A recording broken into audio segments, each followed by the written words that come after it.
un de nos grands critiques de films à la télévision et à la radio. Depuis 5 ans, il anime les conférences de presse au Festival du film de Montréal. Il s'agit, il va sans dire, de Richard Guay. Bonsoir, Richard. Bienvenue dans mon jardin. Bonsoir.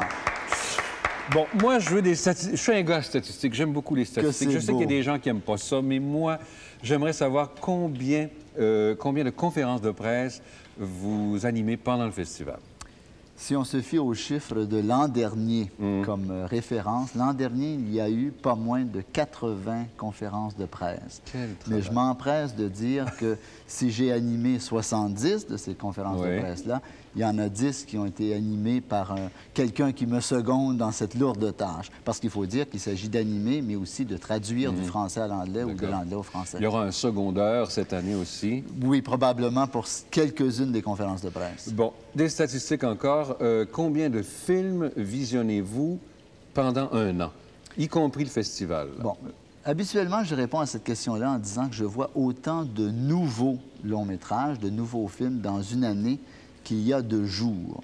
Autrement dit, entre 300 et 400 nouveaux films par année. Par exemple, dans le Festival des films du monde, qui va commencer dans une semaine, très exactement, il faudra que j'ai vu une quarantaine de longs-métrages pendant le festival seulement. C'est déjà 40 films, déjà là. Incroyable, incroyable, incroyable. Il faut aimer le cinéma. Hein? Il faut avoir la passion du cinéma pour exercer ce métier-là. Passion avec un P majuscule. Avec un P majuscule. Quel est le premier film que vous avez vu depuis votre enfance? Dans mon enfance, je pense que le tout premier film que j'ai vu au cinéma, dans un vrai cinéma, c'était Blanche-Neige et les 7 nains. Hi-ho! Hi-ho! Voilà. Ah oui, c'est vrai.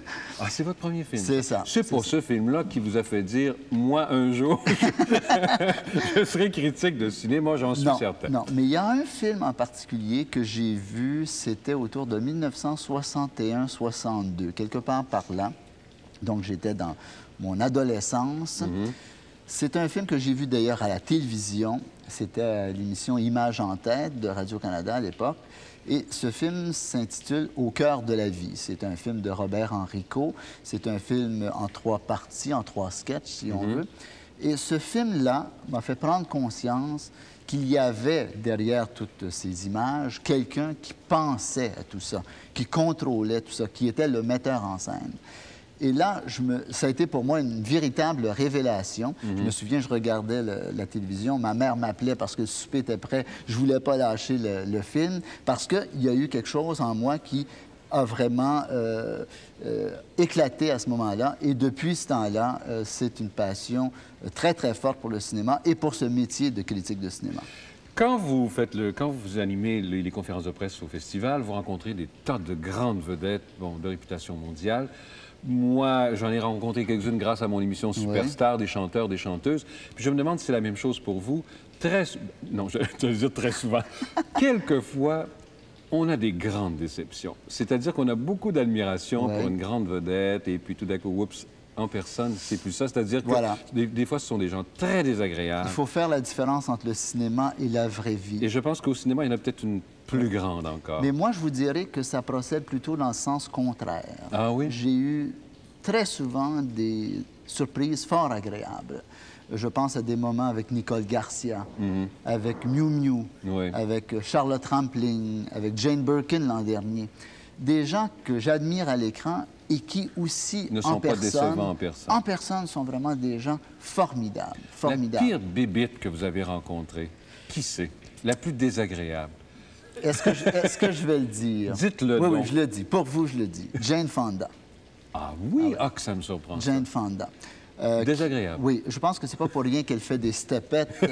Je pense que c'est une personne qui est très stressée, un peu paranoïaque, et donc ça crée dans les rapports interpersonnels beaucoup de tensions. Tout d'abord, c'est quelqu'un qui se promène avec sa coiffeuse ou son coiffeur, son secrétaire particulier, son agent. Donc, il y a autour d'elle tout un entourage qu'il faut tout d'abord percer avant de rencontrer la personne. Et quand on arrive à la personne, c'est... La conférence est finie.